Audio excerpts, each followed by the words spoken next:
खबर हैदराबाद से। अकबरुद्दीन ओवैसी का बड़ा बयान सामने आया है। आज मुल्क में मुसलमानों पर हमले हो रहे हैं। हिजाब दाढ़ी टोपी के नाम पर मारा जा रहा है। हमारी मस्जिदें तोड़ी जा रही हैं, अजान रोकी जा रही है, बच्चों को जेल में डाला जा रहा है।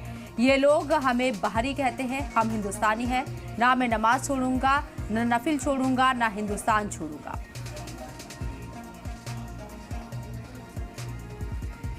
खींचा जा रहा है, दाढ़ी के नाम पे मारा जा रहा है, अजान पे पाबंदी हो रही है, शरीयत पे हमले हो रहे हैं, वक्त की अमलाक को लेने की बात हो रही है, फिर भी तुम उठना नहीं चाहते। उठोगे?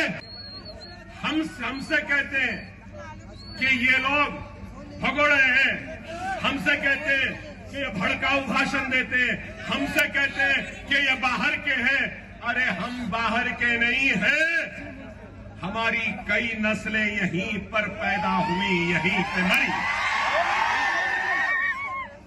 अगर कोई समझ रहा है कि मार के, काट के, शरीयत पे हमले करके, हिजाब को खींच के, दाढ़ी के नाम पे मार के, बुलडोजरों के जरिए घरों को गिरा के, मस्जिदों को गिरा के, कब्रिस्तानों को मिसमार करके, बच्चों को जेल में डालकर समझ रहा है कि डर जाएंगे।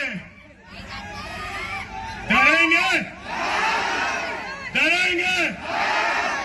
मोदी, योगी सुन रहे, ना मैं अपनी नमाज छोड़ने तैयार हूं, ना अपनी अदा छोड़ने तैयार हूं, ना मैं सुन्नत छोड़ने तैयार हूं, ना मैं नफिल छोड़ने तैयार हूं, ना ही हिंदुस्तान को छोड़ने तैयार हूं।